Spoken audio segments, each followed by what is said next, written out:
અને મમ્મી આજ તો તમારો ઉપવાસ છે નહીં? હા બેટા. તો ફરાળ કર્યો કે નહીં? નહીં બેટા, ચાલશે. આમે ઘરમાં પૈસાની તકલીફ છે. કોણે કીધું? વોવે કીધું. ગાયત્રી, હા તે મમ્મીને કીધું?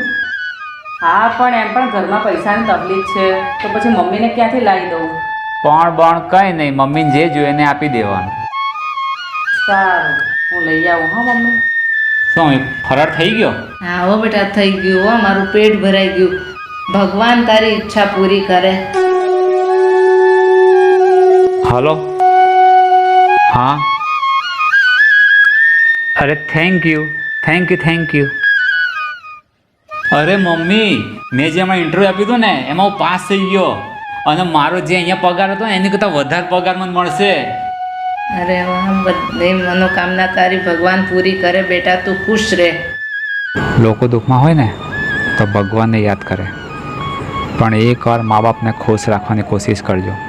એમના આશીર્વાદ તમને ઘોર અંધારામાં પણ રસ્તો બતાવશે.